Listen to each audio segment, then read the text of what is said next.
আসসালামু আলাইকুম। তোমরা যারা গুচ্ছ ভর্তি পরীক্ষার্থী আসছো অর্থাৎ ভর্তি পরীক্ষার্থী যারা আছো, সামনে যেহেতু আমাদের রমজান মাস অর্থাৎ কালকে থেকেই আমাদের রমজান মাস শুরু হয়ে যাবে। আমরা তারাবি এবং সেহরি দিয়ে কালকে থেকে রোজা শুরু করব। তো এই যে রমজান মাসে আমাদের কিন্তু পড়াশোনাটাতে অনেকেরই মন বসে না বা আমরা কিন্তু অনেকে অজুহাত দেই যে আজকে পড়বো না বা কালকে পড়বো, এই সময় পড়বো, সকালে পড়ি নাই, ঘুমাইলাম, রাতে পড়বো। তো একটা জিনিস ভাই মাথায় রাখো, তোমরা যারা গুচ্ছ ভর্তি পরীক্ষার্থী আসো, তোমাদের সামনে এই যে একটা মাস, এই রমজান মাসটা যেমন ইবাদতের মাস, তেমনি তোমাদের যে স্বপ্ন পূরণ এটারও কিন্তু একটা ইম্পর্টেন্ট একটা মাস। অবশ্যই আমরা এখানে ইবাদত পালন করব, তার পাশাপাশি আমাদের পরিশ্রমটাও করতে হবে। হয়তো তোমাদের একটু কষ্ট হবে, বাট এই কষ্টের পরে কিন্তু তুমি ভাই একটা স্বস্তি পাবা এবং একটা মিষ্টি একটা ফল পাবা। তো তুমি যদি একটা ভালো আউটপুট পেতে চাও, একটা ভালো ফল যদি পেতে চাও, তো তোমাকে অবশ্যই এই যে রমজান মাসের যে একটা মাস, এটার ইবাদতের পাশাপাশি তোমাকে পড়াশোনাতে ফোকাস করতে হবে। তো আমরা এই রমজান মাসটা পড়াশোনা এবং ইবাদতটা কিভাবে ব্যালেন্স করব সেটা নিয়ে কিন্তু কথা বলা হবে, অর্থাৎ প্রপার একটা গাইডলাইন এবং তোমাদের পড়ার রুটিন নিয়ে আমরা এখানে কাজ করব। অর্থাৎ এই ভিডিওতে তোমাদের পড়ার রুটিন একটা দিয়ে দিব। এটা পিডিএফটা আমাদের টেলিগ্রাম গ্রুপে দেওয়া থাকবে, সেটার লিঙ্কটা আমি দিয়ে থাকবো, ওখানে অবশ্যই জয়েন হয়ে যাবে এটা পিডিএফটা নেওয়ার জন্য, বা তুমি চাইলে এটা স্ক্রিনশটটাও মেরে রাখতে পারো। ঠিক আছে, চলো কথা না বাড়াই, আবারও বলতেছি রমজান মাসটা অনেকেই অজুহাত দিবা, বাট যারা অজুহাত দিবা তারা কিন্তু আলটিমেটলি গুচ্ছতে ভালো করতে পারবে না, কারণ এই একটা মাসটা তোমাদের কিন্তু অনেক বেশি ইফেক্টিভ। ঠিক আছে, একটা মাস অনেক একটা বড় সময়, এই একটা মাসই তোমার কিন্তু নির্ধারণ করে দিবে তুমি গুচ্ছতে ভালো একটা সাবজেক্ট পাবা কি পাবা না। ঠিক আছে, চলো কথা না বাড়াই আমরা আমাদের শুরু করি, আমাদের রুটিনটা অ্যানালাইসিস করি। দেখো আমরা রুটিনটা প্রথম দিকে যে বিষয়গুলো ফোকাস রাখছি সেটা হচ্ছে তোমাদের ঘুমটা। হ্যাঁ, তো তোমাদের ঘুম এবং এই বিষয়গুলোতে মাথায় রাখতে হবে। তো আমরা এখানে কিন্তু দুইটা সেগমেন্টে ভাগ করছি। একটা হচ্ছে যারা রাতে ঘুমায়, হ্যাঁ তোমরা অনেকেই দুই শ্রেণীর স্টুডেন্ট এখানে আছে, অনেকে রাতে ঘুমায় আবার অনেকে রাত জেগে পড়াশোনা করে, দুইজনে নিয়ে আমরা কথা বলবো। তো তুমি যদি রাতে ঘুমাও, ঠিক আছে, তাহলে এটা দেখো। তো যারা রাতে ঘুমাও বা ডে আউল যার, তাদের রুটিনটা কেমন হবে। তো প্রথম বিষয়টা হচ্ছে, তুমি আগে ঘুমের বিষয়টা আসি, সেটা হচ্ছে রাত 10:30 থেকে 4টা, এইটা তুমি আজকে থেকে প্র্যাকটিস করো। এটা তুমি আজকে থেকে প্র্যাকটিস করো, আগামীকাল থেকে শুরু করতে গেলে পারবা না। তুমি আজকে থেকে এটা প্র্যাকটিস করো, ঠিক আছে, তাহলে কালকে আসতে আসতে তুমি এটা ভালো মতো এটার সাথে খাপ খাইয়ে নিতে পারবে। ঠিক আছে, তো রাত 10টা থেকে তোমাদের হচ্ছে 4টা পর্যন্ত, ঠিক আছে, ভোর 4টা পর্যন্ত আমাদের ঠিক সেহরির আগ পর্যন্ত তোমরা উঠে পড়বা। উঠে তুমি এখানে একটা ঘুম দিবা, ঘুম দেওয়ার পরে উঠে তুমি এখানে সেহরিটা সেরে নিবা। ঠিক আছে, সেহরি সারবা এবং আমাদের যে ফজরের নামাজটা আছে সেটা আমরা সেরে নিব 5:30টার মধ্যে বা 5টার মধ্যে। 5:30 থেকে আমাদের এখানে শেষ হয়ে যাবে। তো আমাদের দেখো এখানে যদি 5:30টার মধ্যে দিই, এখানে 5:30 ধরবা, এখানে অনেকের নামাজ বিভিন্ন সময় হতে পারে। তো 5:30 থেকে 11টা 30 পর্যন্ত এটা তুমি একটা লম্বা একটা পড়ার সময় কিন্তু পাবা। ঠিক আছে, সকাল 5:30 থেকে 11টা, এই যে লম্বা একটা সময়, এই লম্বা সময়টা তোমার কিন্তু এনার্জিটা বুস্ট আপ থাকবে, কারণ আমরা সেহরি করার পর পরে আমাদের খাবারটা পেটে থাকবে, তার মানে এনার্জি লেভেলটা আমার হাই থাকবে। যখন আমরা এনার্জি লেভেলটা হাই থাকবে, তখন আমরা কি করবো, আমাদের যে সবচেয়ে কঠিন যে বিষয়গুলো, আমরা যে হার্ড যে বিষয়গুলো লাগে আমাদের, ঠিক আছে, সেই বিষয়গুলো আমরা এখানে মাথায় রাখার চেষ্টা করবো, কারণ এই সময় আমাদের মস্তিষ্কটা কিন্তু সচল আছে, কারণ আমাদের পেটে খাবার আছে। তুমি কিন্তু এখানে বেশি এনার্জেটিক। তো আমাদের কিন্তু অনেকগুলো সেগমেন্ট আমরা ভাগ করছি, সেশন থাকে। এটা প্রথম সেশন, যখন আমাদের এনার্জিটা হাই থাকে, তখন আমরা কঠিন বিষয় যেগুলো, যারা যেহেতু তোমরা গুচ্ছ ভর্তি পরীক্ষা দিচ্ছ, তো এখানে হয়তো তোমরা একটা রুটিন ফলো করছো, যেমন আমাদের গুচ্ছ এক্সাম ব্যাচে তোমরা যদি থাকো বা যে কোনো একটা এক্সাম ব্যাচে থাকো, হয়তো প্রত্যেকদিন একটা বা দুইটা চ্যাপ্টার পড়তে হবে। তো ওই চ্যাপ্টারের কনসেপ্টটা ভালো মতো ক্লিয়ার করার জন্য বা এখানে সর্বোচ্চ কনসেপ্ট ক্লিয়ারের জন্য তুমি যে প্র্যাকটিসটা করো, ইফোর্ট যেটা দাও, নতুন একদম নতুন অধ্যায় একটা শুরু করলা, তখন তোমার কি প্রেশারটা বেশি লাগে না? তো ওই মোমেন্টের পড়াটা তুমি এখন শুরু করে দেবে। ঠিক আছে, ফজর থেকে তুমি নতুন বা কনসেপ্টের যে পড়াশোনাটা, কনসেপ্ট ক্লিয়ারের যে পড়াশোনাটা, সেটা তুমি শুরু করে দেবে। ঠিক আছে, এখান থেকে কোশ্চেন ব্যাংক সলভ থেকে বা বড় লেভেলে বা কঠিন যে পড়াশোনাগুলো, সেগুলো তুমি এই প্রথম সেগমেন্টে তুমি শুরু করবা, প্রথম সেশনে। এরপর আসো দ্বিতীয়তে, আমাদের দুপুর 11টা 30 থেকে 1টা, এই সময়টা তুমি একটা ন্যাপ নিবা। ঠিক আছে, পাওয়ার ন্যাপ, কারণ তুমি দেখবা যে এই সময় ঘুমার পরে তোমার একটা ঝিঝি কাজ করে মাথার মধ্যে। ঠিক আছে, তো এখান থেকে যদি তুমি একটা ঘুম নিতে পারো, ঠিক আছে, পাওয়ার একটা ন্যাপ নিতে পারো, তোমার শরীরটা কিন্তু অনেকটা অ্যাক্টিভ থাকবে। আর যদি তোমার পাওয়ার ন্যাপ নেওয়ার না প্রয়োজন হয়, যদি তোমার প্রয়োজন না হয়, সেই ক্ষেত্রে তুমি এখানে একটা রিভিশন দিবা। ঠিক আছে, এখানে একটা তুমি রিভিশন দেওয়ার চেষ্টা করবা, যদি তোমার প্রয়োজন না হয়। অনেকের ক্ষেত্রে কিন্তু প্রয়োজন হবে। ঠিক আছে, যদি প্রয়োজন না হয়, তাহলে এখানে সময়টা কমাই দিয়ে হয়তো 12টার মধ্যে বা 12:30 পর্যন্ত 30 মিনিট ন্যাপ দিলা, বাকি 1 ঘন্টা তুমি পড়লা, এটা ডিপেন্ড করবে তোমাদের উপরে। এরপর আসো দুপুর 2টা থেকে 4টা, এখানে তোমাদের একটা পড়াশোনার একটা পরিবেশ থাকবে, এখানে আমাদের দ্বিতীয় সেশনের পড়াশোনা। তো এখানে ভাই কি করব, এখানে আমাদের কিন্তু অনেকে জোরে জোরে পড়ার অভ্যাস থাকে, হ্যাঁ পড়তে হয়, তোমাদের জোরে জোরে পড়তে হয়। তো এখানে কিন্তু অনেক বেশি এনার্জি আমাদের লস হবে। তো চেষ্টা করবো এই সময়টা কি করার, এই সময়টা আমরা ক্লাস দেখতে পারি বা আমাদের ক্লাসে যে নোট করা, ক্লাস করতেছি পাশাপাশি নোট করতেছি বা প্র্যাকটিস করা, এই সময়টা তুমি দিতে পারো। ঠিক আছে, এই সময় দিতে পারো। অর্থাৎ ক্লাসের ক্ষেত্রে যদি তুমি ক্লাস করতে চাও, দেখো ক্লাস তুমি বসে বসে করতেছো, এখানে তোমার কিন্তু এত বেশি এনার্জিটা নষ্ট হচ্ছে না। যদি ক্লাসের প্রয়োজন হয়, তাহলে তোমরা এই সেশনটাতে ক্লাস করবা, ক্লাসের নোটগুলো প্র্যাকটিস করবা। ঠিক আছে, এরপরে আমাদের লাস্ট যে সেশনটা, সেটা হচ্ছে আমাদের বিকাল থেকে ইফতারের আগ পর্যন্ত। বিকাল থেকে ইফতারের আগ পর্যন্ত যারা এখানে কোরআন তেলাওয়াত করো তাহলে তো করোই, আর যদি কোরআন তেলাওয়াত না করে থাকো, তাহলে এই সময়টা একটা হালকা রিভিশন দেওয়ার চেষ্টা করবা। ঠিক আছে, হালকা একটা রিভিশন দেওয়ার চেষ্টা করবা। তো তোমাদের মেইন যে পড়াটা হবে সেটা হচ্ছে আমাদের যে সকালের সেগমেন্টটা এবং দুপুরের সেগমেন্টটা, এই 2টা সেশন তোমাদের সর্বোচ্চ পড়াটা তোমাকে দিতে হবে এবং সর্বোচ্চ আউটপুট যেন এখানে আসে এটা মাথায় রাখার চেষ্টা করবা। কারণ এই পর্যন্ত তোমাদের হয়তো এনার্জি লেভেলটা থাকবে পড়াশোনার জন্য বা পড়াশোনার মতো পরিবেশটা তোমার হয়তো থাকবে। বাকি সময়টা হয়তো অনেকেই অনেক দুর্বল হয়ে যাবা, পড়তে নাও পারো। সেক্ষেত্রে তুমি চোখ বুলাবা, হ্যাঁ? নোট যেটা থাকবে, আগের পড়া যেগুলো আছে সেগুলো তুমি চোখ বুলাবা যেন তোমার সময়টা নষ্ট হয়। আবারও বলতেছি, এই রমজান মাসটা তুমি কিন্তু সর্বোচ্চ এফোর্ট তোমাকে দিতে হবে এবং মাথায় রাখার চেষ্টা করবা তোমার ফোন ব্যবহারের জন্য তোমার কন্ট্রোলে থাকে।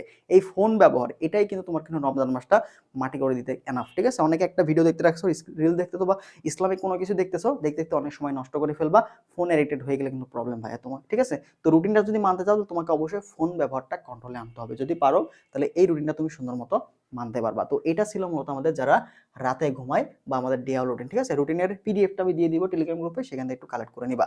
ওকে, তো এরপরে আসো আমাদের যারা হচ্ছে, আরেকটা বিষয় বলে রাখি, সেটা হচ্ছে আমাদের গুচ্ছক 2টা ব্যাচ কিন্তু রানিং আছে।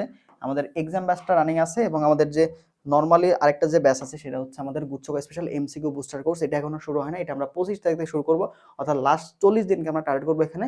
তো ওই 40 দিনের মধ্যে যা যা লাগে গুছাই দেওয়ার জন্য এই কোর্সটা আমরা এখানে শুরু করবো, ঠিক আছে? তো যাদের প্রিপারেশন এখনো গ্যাপ আছে, শুরু করো নাই, তারা চাইলে আমাদের এই কোর্সটা এনরোল করতে পারো, কারণ এটা শুরু থেকে আমরা শুরু করব একদম, এখনো শুরু হয় নাই, একদম লাস্ট পর্যন্ত আমরা একদম ফুল একটা ইফোর্ট দেওয়ার জন্য এই কোর্সটা তোমাকে কাজে দেবে। এক্সাম প্লাস ক্লাস, এছাড়া আমাদের রানিং এক্সাম ব্যাচ আছে, যারা এক্সাম দেওয়ার জন্য খুঁজতেছো যে ভাই এক্সাম দিব, তো ওই সময়টা মাথায় রাখার চেষ্টা করবো যে আমাদের এক্সাম ব্যাচটা খেয়াল রাখবা, ঠিক আছে? আবার একটা বিষয় এখানে মিস করে গেছি, সেটা হচ্ছে এক্সাম দেওয়ার বিষয়। তো অনেকে তোমরা এক্সাম দিবা না, পড়াশোনা শেষ করবে। দেখো এই যে এই সময়টা তুমি পড়াশোনা শেষ করলা, আবার এই যে দ্বিতীয় সেশনে এখানে তুমি ক্লাস যদি করা লাগে ক্লাস করলা, বা যদি যারা ক্লাস করো না, যারা ক্লাস করো না সেক্ষেত্রে প্রশ্ন ব্যাংক তুমি সলভ করলা, প্রশ্ন ব্যাংক সলভ করাবে, তুমি এই সেশনটা এক্সাম দিবা। অর্থাৎ তোমার প্রথম সেশন এবং দ্বিতীয় সেশন এই দুইটার মাঝামাঝি সময় তুমি এক্সাম দেওয়ার চেষ্টা করবে, ঠিক আছে? হয়তো তুমি আজকে থেকে পড়াশোনা শুরু করলা, তো এই আজকে পড়ার পরে কালকে তুমি এক্সাম দিলে, এইভাবে এক্সামটা তুমি চেষ্টা করবা আমাদের যে প্রথম সেশন এবং দ্বিতীয় সেশন এই দুইটার মাঝামাঝি। কারণ এই লাস্টের দিকে এক্সাম তুমি দিতে পারবে না, কারণ এক্সাম দিতে হলে তোমার এখানে প্র্যাকটিস করা দরকার, তাই না? তুমি ব্রেনটা খাটাচ্ছ, তখন তোমার কিন্তু এনার্জিটা বেশি লাগবে। তো তোমাকে অবশ্যই এনার্জি যখন তোমার বেশি থাকবে তখন তুমি এক্সামগুলো দিবে, হয় প্রথম সেশনে না হয় দ্বিতীয় সেশনে, ঠিক আছে? এক্সাম দেওয়ার ক্ষেত্রে। আচ্ছা, তো এবার আসো আমাদের হচ্ছে যারা রাত জাগো, রাতের ক্ষেত্রে কি করবা, রাত জাগার ক্ষেত্রে কি করবা? তো প্রথম যে বিষয়টা আসে সেটা হচ্ছে আমাদের ইফতারের তারাবি, এটা তো থাকলো। তো তোমার ইফতার তারাবি হয়ে গেল, ঠিক আছে? এরপরে তোমার কাজ কি হবে? ইফতারে মাথায় রাখার চেষ্টা করো ভারী খাবার যদি না খাও। খাবারের উপর তোমার কিন্তু অনেক কিছু ডিপেন্ড করবে, তোমার খাবারের উপরে, খাদ্যাভ্যাসের উপর ডিপেন্ড করবে তুমি বাকি সময়টা পড়াশোনা করতে পারবা কি পারবা না। কারণ আমাদের অনেক সময় খাবার খেয়ে এমন অবস্থা হয় যে আমরা কিন্তু নড়তে পারি না, শরীর টরীর পুরো ছেড়ে দেয়, ভারী খাবার যারা খাই। তো এই সময়টা কিন্তু শরীরের মধ্যে অনেক অলসতা কাজ করে, ঠিক আছে? তো অবশ্যই চেষ্টা করবা ভারী খাবারটা পরিহার করার, হ্যাঁ? ভারী খাবারটা খাওয়া যাবে না।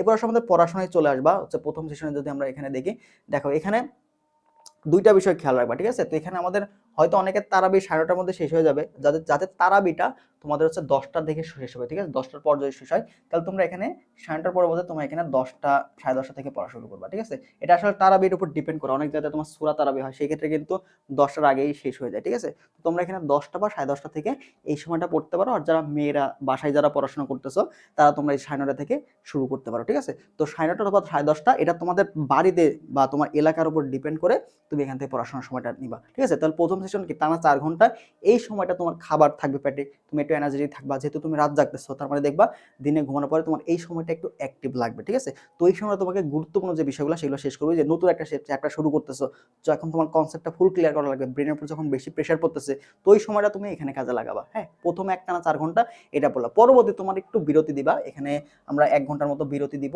ঠিক আছে? বিরতি দিয়ে এখানে কিছু নাস্তা বা তুমি একটু হালকা ন্যাপ নিয়ে নিলা, কারণ তোমার রাত জেগে পড়তে হবে। তো এই সময়টা তুমি হালকা বিরতি নাস্তা নিয়ে নিলা। এরপরে তোমার 2:30 থেকে 4:30 এখানে আবার 2 ঘন্টা এই দ্বিতীয় সেশন তুমি কি করো? প্রশ্ন ব্যাংকটা সমাধান করো, ঠিক আছে? তো এখানে যেহেতু তোমার এখানে কি হলো, গুরুত্বপূর্ণ কনসেপ্টগুলো তোমার ক্লিয়ার হয়ে গেল, তার পরবর্তী সেশন তুমি কি করো? কোশ্চেন ব্যাংকটা সলভ করো, কোশ্চেন ব্যাংকটা সলভ করো, বা ম্যাথ প্র্যাকটিস যা আছে, প্র্যাকটিসের যে বিষয়টা আছে, লিখে লিখে প্র্যাকটিসের বিষয়টা, এটা তুমি মাথায় রাখবে, ঠিক আছে? তো কোশ্চেন ব্যাংকটা সলভ করো। পরবর্তীতে আমাদের তো সেহরি এবং ফজর নামাজ থাকলো। তো ফজর নামাজের পরে তুমি একটা ঘুম দিবা, ঠিক আছে? 12:30 পর্যন্ত একটা ঘুম দিবা। তো এই যে 12:30 পর্যন্ত ঘুম দিলে তোমার কিন্তু আর কিছু লাগবে না, ঠিক আছে? তো এখানে একটা লম্বা একটা ঘুম হয়ে গেল, দিনের একটা ঘুম হয়ে গেল। আবার তুমি এদিকেও যেহেতু একটা ন্যাপ নিচ্ছ, এবার দুপুর 1:30 থেকে 4:30 এই সময়টা তোমার কিন্তু পড়ার একটা ভালো একটা পরিবেশ থাকবে, ঠিক আছে? যদি তোমার এখানকার ঘুমটা ভালো হয়। তো ঘুমানোর সময় অবশ্যই ঘরের যেন তোমার পর্যাপ্ত বাড়ি থেকে বলে নিবা যেন নয়েজটা না হয়, যেন তোমার ঘুমটা ভালো মতো হয়, ঠিক আছে? বাসাতে এইভাবে কনভিন্স করে নিবা। যদি পরিবেশ না হয় তাহলে তো ঘুমের একটা ব্যাঘাত ঘটবে। আর ঘুম যদি ঠিক মতো না হয় রমজান মাসে তুমি কিন্তু পড়াশোনাতে ফোকাস করতে পারবে না। ঘুমটা অনেক বেশি ইম্পর্টেন্ট, রমজান মাসে ঘুমটা অনেক বেশি ইম্পর্টেন্ট, ঠিক আছে? তো অবশ্যই ঘুমটা দেখে ভালো করে খেয়াল রাখবা, তো ঘুমটা যেন তোমার প্রপারলি হয়। এরপরে আমাদের দুপুর 1:30 থেকে 4:30 এর মধ্যে তুমি দিনের পড়াগুলো আরেকবার একটা রিভিশন দিয়ে দিলে, ঠিক আছে? তো এখানে এই সময়টা যেহেতু অনেক সময় তোমাকে দুর্বল লাগতে পারে, তো এই সময়টা হালকা চোখ বুলাই নিবা। আর হচ্ছে যদি কিছু মুখস্থ করার থাকে সেই মুখস্থ কাজগুলো তুমি এখন করে নিবা, ঠিক আছে? এরপর তোমাদের বিকাল 4:30 থেকে ইফতার পর্যন্ত তো হয়ে গেল, আবার ইফতার থেকে তারাবি। এই সময়টা তোমাদের পড়া হচ্ছে না, তোমাদের আসল পড়াটা হচ্ছে দেখো রাতের বেলা, ঠিক আছে? রাতে বা সেহরির আগ পর্যন্ত তোমাদের একটা লম্বা একটা সময় তুমি পাবা পড়ার জন্য। যদি এই সময়টা কাজে লাগাতে পারো অনেক পড়া তোমার কিন্তু কভার হয়ে যাবে। আবার দিনের বেলাতেও তোমরা কিন্তু একটা পড়ার সময় পাচ্ছ যদি তোমার শরীরের শক্তি থাকে, এনার্জি থাকে। অনেকের কিন্তু সবকিছু মানে নর্মাল না, ঠিক আছে? অনেকে দুর্বল হয়ে যাবে বেশি, কিন্তু মিনিমাম চেষ্টা করবা যেন 5 থেকে 6 ঘন্টা তোমার এখানে পড়া হয়। দেখো এই রুটিনে কিন্তু আমাদের প্রায় 7 থেকে 8 ঘন্টা আরামসে পড়া যাবে, 7 থেকে 8 ঘন্টা মিনিমাম তুমি এখানে পড়তে পারবা। তো সেই ক্ষেত্রে তোমার যদি কোনো প্রবলেম থাকে এখানে 5-6 ঘন্টা পড়ার চেষ্টা করবো, ঠিক আছে? তো এখানে বিষয়টা হচ্ছে পড়ার যে সময় এই শেয়ার থেকে বেশি ইম্পর্টেন্ট হচ্ছে কনসিস্টেন্সি। কারণ তুমি যদি একদিন নষ্ট করো ওইটার মাসুল কিন্তু তোমার পরের দিন দিতে হবে। এইভাবে পড়াটা কিন্তু জমে যাবে। তো তুমি কনসিস্টেন্ট থাকার চেষ্টা করো, রেগুলার থাকার চেষ্টা করো, যতটুকু পড়ো। দেখো 5-6 ঘন্টা পড়া তোমার কিন্তু কোনো ব্যাপার হবে না রমজান মাসে, ঠিক আছে? অ্যাটলিস্ট যাদের কোনো মানে মেজর প্রবলেম, হয়তো বাসাতে কোনো কাজ থাকতে পারে বা যে কোনো একটা প্রবলেম থাকতে পারে, এই তুমি 5 থেকে 6 ঘন্টা ইবাদত বন্দেগী করো, নামাজ কালাম ঠিক রাখো, আল্লাহ দেখো এর মধ্যে কিন্তু বরকত দিয়ে দিবে। এই 5-6 ঘন্টার মধ্যে একটা বিশাল বরকত তুমি পেয়ে যাবা। তো মিনিমাম 5-6 ঘন্টা কনসিস্টেন্ট রেগুলার পড়ার চেষ্টা করো। যদি 30 দিন তুমি এই পড়াটাও করতে পারো দেখবো অনেক পড়া কভার হয়ে গেছে। কারণ এমন না যে তুমি একদম জিরো থেকে পড়তেছো, কিছুই তুমি পারো না, তোমার মোটামুটি সবগুলাই শেষ করা আছে। তুমি জাস্ট এখানে এক্সট্রা করে রিভিশনটা দিচ্ছ। তো 5-6 ঘন্টা লম্বা একটা পড়াশোনা করা যাবে, ঠিক আছে? আর 1 ঘন্টা তুমি এক্সামে রাখলা, তো 6 থেকে 7 ঘন্টা তোমার সময় দিতে হবে, ঠিক আছে? এক্সামটা দেওয়ার চেষ্টা করবো রেগুলার। তো এক্সামটা দিলে তোমার কিন্তু এই যে সময়টা এক্সাম ভিত্তিটা বা প্র্যাকটিসটা এটা কিন্তু অনেক বেশি ইম্পর্টেন্ট। আমরা বলছি রমজান মাস গুচ্ছ ভর্তি পরীক্ষার্থীর জন্য অনেক অনেক বেশি ইম্পর্টেন্ট। এই সময়টা কোনোভাবে নষ্ট করা যাবে না, ঠিক আছে? তো এখানে আরেকটা বিষয় আমাদের ক্লিয়ার করে, সেটা হচ্ছে কিছু আমাদের টিপস এগুলো মাথায় রাখতে হবে। সেটা হচ্ছে দেখো প্রথম দিকে তোমাদের হাইড্রেশনটা খেয়াল রাখতে হবে, ঠিক আছে? অনেকে কিন্তু ডিহাইড্রেট হয়ে যাও, তো হাইড্রেশনের ক্ষেত্রে অবশ্যই ইফতারি থেকে কি করবা, প্রচুর পানি ও ফল খাবা, ঠিক আছে? ইফতার থেকে সেহরি পর্যন্ত পানি ও ফল খাওয়ার চেষ্টা করবা যেন শরীরটা তোমার ডিহাইড্রেট না হয়, এটা হচ্ছে মেইন বিষয়। এবং ভারী খাবার, আবারও বললাম ভারী খাবার কিন্তু তোমাকে পড়াশোনার ক্ষেত্রে অনেক বেশি বাজে একটা ইফেক্ট ফেলবে। কারণ এখানে তোমার অলসতা চলে আসবে, শরীরের মধ্যে কিন্তু একটু দুর্বলতা লাগতে পারে। ভারী খাবার খাইলে আমাদের কিন্তু অনেক প্রবলেম হয়। দেখবে যে রোজা রাখছো সারাদিন, রাতে ভারী খাবার খাইলা, দেখবে যে পেটের মধ্যেও কিন্তু আরাম পাইতেছো না, ঠিক আছে? তো এই বিষয়গুলো মাথায় রাখবা। এবং পাওয়ার ন্যাপ নিবা, দেখো পড়ার মাঝখানে মাঝখানে হালকা হালকা ন্যাপ নিবা। কারণ বিরতি দিয়ে একটা না পড়লে রমজান মাসে একটু প্রবলেম হইতে পারে। হয়তো তুমি 5-10 মিনিট একটু ন্যাপ নিলা, দেখবে যে এনার্জেটিক হয়ে গেলা, আবার তুমি একটু পড়ার ব্যাক করলা। তো এইভাবে একটু বিরতি দিয়ে ন্যাপ নিয়ে পড়ার চেষ্টা করবা। আমরা কিন্তু রিভিশনের জন্য যথেষ্ট সময় রাখছি, আমাদের কিন্তু ঘুমের জন্য বা পাওয়ার ন্যাপের জন্য একটা সময় রাখছি। কারণ তুমি রমজান মাসে যদি একটু ঘুমটা তোমার প্রপার না হয় তুমি কিন্তু রুটিনটা মানতে পারো না। আবারও বলছি রমজান মাসে ঘুমটা কিন্তু অনেক বেশি ইম্পর্টেন্ট, ঠিক আছে? তো পড়াশোনাটা এবং ইবাদত দুইটাই তুমি ব্যালেন্স করতে হবে, একটার জন্য একটা নষ্ট করা যাবে না, ঠিক আছে? এখানে যেহেতু রমজান মাস আমাদের বরকতময় মাস, অবশ্যই আমাদের ইবাদত করতে হবে, মুসলমানের জন্য একটা দায়িত্ব, ঠিক আছে? ফরজ ইবাদত। বাট তারপরেও তোমাদের কিন্তু আরেকটা বিষয় একটা মাথায় রাখতে হবে যে তুমি কিন্তু এখন গুচ্ছ ভর্তি পরীক্ষা বা ভর্তি পরীক্ষা তোমার সামনেই কিন্তু আছে। তো দুইটাকেই ব্যালেন্স করতে হবে। 24 ঘন্টার মধ্যে তো 24 ঘন্টায় তুমি এখানে নামাজ কালাম পড়বা না, তাই না? বাকি এই সময়টা তুমি এখান থেকে বের করবা। আর ভর্তি পরীক্ষায় 1 মাসটা তোমাকে কিন্তু অনেক বেশি ইফেক্ট দিতে হবে, ঠিক আছে? 1 মাসের প্রস্তুতি তোমার কিন্তু জীবনে মোড় ঘুরিয়ে দিতে পারে। টার্নিং পয়েন্ট কিন্তু অনেকের হবে। কারণ অনেক শিক্ষার্থী হয়তো পড়াশোনা করবে না। তো তাদেরকে বিট করার জন্য তোমার কিন্তু এই মাসটা তুমি যদি ভালো কাজে লাগাতে পারো, তাদের সহজেই তুমি কিন্তু হারাইতে পারবা। তো এটা তোমার জন্য একটা গোল্ডেন অপরচুনিটি। তো অবশ্যই চেষ্টা করবা এই বিষয়টা মাথায় রাখার জন্য, ঠিক আছে? তো আমরাও চেষ্টা করব, যেহেতু তোমাদের গুচ্ছ ভর্তি পরীক্ষা আছে, তো আমরাও এখানে আমাদের রুটিনগুলো মানার চেষ্টা করব। কারণ আমি হচ্ছে আমাদের পরীক্ষা আমাদের নিজের ভার্সিটি ক্লাস থাকে। সেক্ষেত্রে হয়তো আমাকে হচ্ছে রাতে ঘুমাইতে হবে, দিনে কাজ করতে হবে। আমি হয়তো দিনের যে রুটিনটা আছে এটা ফলো করব। আর যেহেতু রমজান মাস তোমাদের আসছে, তো রমজান মাসে আমাদের যে গুচ্ছ প্লাস ইবির যে প্রশ্ন ব্যাংক সলভ সিরিজটা শুরু করছিলাম, তো রমজান মাসে আমরা এটা শেষ করে দেব। ফিজিক্স, কেমিস্ট্রি, ম্যাথ 3টা বিষয়ের উপরে, প্রত্যেকটা বিষয়ের উপর চ্যাপ্টার ওয়াইজ ক্লাস আমাদের এখান থেকে ফ্রিতে আসবে রমজান মাসে তোমাদের, ইনশাআল্লাহ। তো ক্লাসগুলো তোমরা ফ্রিতেই পাবা, ঠিক আছে? আর এছাড়া গুচ্ছের জন্য এমসিকিউ বুস্টার কোর্স যেটা আছে, যাদের এখনো শুরু করো নাই, শুরু করতে যাচ্ছ বা ইম্পর্টেন্ট এমসিকিউ উপরে ফোকাস করতে যাচ্ছ, জাস্ট ইম্পর্টেন্ট মানে হাবিজাবি তো অনেক পড়তেছো, এখন আসলে টু দা পয়েন্ট পড়াশোনা করতে হবে। তো to the point just important বিষয়ের উপর ফোকাস করতে চাচ্ছ, তাদের জন্য কিন্তু এই কোর্সটা টাইপ ওয়াইজ আমরা গুরুত্বপূর্ণ যে শুধু ইম্পর্টেন্ট প্রশ্নের উপর ফোকাস করব, ইম্পর্টেন্ট টাইপের উপর ফোকাস করব গুচ্ছের জন্য, ঠিক আছে? যেন তোমার বেশি সময় নষ্ট না হয়, অল্প সময় একটা সেরা আউটকাম যেন তুমি পাইতে পারো, তার জন্য কিন্তু এই কোর্সটা বাছাই করে সবচেয়ে ইম্পর্টেন্ট যে প্রশ্ন, একটা অধ্যায়ের উপরে 50 থেকে 60টা প্রশ্ন সলভ করলে কিন্তু মানে এর মধ্যে আর কিছু থাকে না। ঠিক আছে? ইম্পর্টেন্ট প্রশ্নগুলো আমরা এখানে সলভ করে দিব। কনসেপ্টটা তোমাদের ক্লিয়ার হয়ে যাবে। বেসিক সবকিছু ক্লিয়ার হবে। হ্যান্ড ক্যালকুলেশন থেকে শুরু শর্টকাট সবকিছু কভার হয়ে যাবে ইনশাআল্লাহ। আর এক্সামের ক্লাসের পাশাপাশি এক্সামও কিন্তু থাকতেছে। আর আমাদের যে এক্সাম ব্যাচটা আছে এটা কিন্তু অলরেডি রানিং। আমাদের প্রায় 14 টার মতন এক্সাম হয়ে গেছে। তো যারা এখনো ভর্তি হও নাই দ্রুত ভর্তি হয়ে যাবা। আমাদের যে হোয়াটসঅ্যাপ নাম্বার দেখতে পাচ্ছ এটাতে একটু কষ্ট করে নক দিবা বা আমাদের কমেন্ট বক্স চেক করবা। সেখানে কিন্তু ডিটেইলস দেওয়া আছে। আমাদের ওয়েবসাইট লিংকটা দেওয়া থাকবে। সেখানে ডিটেইলস দেখে তুমি কষ্ট করে এনরোলমেন্ট করে নিবা। ঠিক আছে? তো অবশ্যই রমাদান মাসের জন্য সকলকে একটা আল্লাহ যেন সকলের উপর রহমত বর্ষিত করে, সবাইকে যেন সুস্থ রাখে, আমাদের রোজাগুলো যেন আমরা ঠিকমতো রাখতে পারি। ঠিক আছে? আর মোবাইল ফোনটা একটু কম ইউজ করার চেষ্টা করবা রমজান মাসে। মোবাইল ফোনটা একটু অ্যাডিকশন থেকে দূরে রাখার চেষ্টা করবা। এটা একটা মানে অনেক বেশি একটা বরকতময় মাস। যারা বিভিন্ন অ্যাডিকশনের মধ্যে আছো তারা কিন্তু চাইলে এই মাসটা থেকে তোমার নিজেকে সরায় নিতে পারো। ঠিক আছে? একটা মাস অনেকটা হ্যাবিট তোমার রিক্রিয়েট করার জন্য কিন্তু অনেক বেশি ইম্পর্টেন্ট। ভালো হ্যাবিটগুলো যদি এখানে নিয়ে আসতে পারো এক মাসে, দেখবে যে পরবর্তী বাকি যে 11 মাস সেটা কিন্তু তোমার অনেক ভালো যাবে। ঠিক আছে? তো রমজান মাস অবশ্যই আমাদের ইবাদত করতে হবে, পাশাপাশি পড়াশোনার কাজটাও ব্যালেন্স করতে হবে। ঠিক আছে? কোনোটাই আমাদের বাদ দেওয়া যাবে না। যদি বাদ দাও দিন শেষে ভুক্তভোগী হবে তোমার। ঠিক আছে? আমার এখানে কোনো কিছু যায় আসে না, বা তোমার পাশের যার একটা বন্ধু আছে ওরও কিন্তু কিছু যায় আসে না। দিন শেষে ভুক্তভোগী কিন্তু তুমি যদি ব্যালেন্স না করতে পারো। ঠিক আছে? তো অবশ্যই মাথায় রাখার চেষ্টা করো। রমজান মাস অনেক ইফেক্টিভ একটা মাস। ঠিক আছে? তো গুচ্ছ ভর্তি পরীক্ষার জন্য অনেক বেশি একটা গুরুত্বপূর্ণ মাস। তো অবশ্যই কোনোভাবে এটা যেন নষ্ট না করো। ঠিক আছে? আবার বলতেছি। তো সবার জন্য শুভকামনা থাকবে। পড়াশোনা করো ভালো মতো। যদি কোনো জিজ্ঞাসা থেকে থাকে সেটা কমেন্ট করো। আর এটার পিডিএফটা আমাদের টেলিগ্রাম গ্রুপে দিয়ে দিব। সেখান থেকে অবশ্যই তোমরা কালেক্ট করে নিবা। ঠিক আছে? ভালো থাকো সবাই।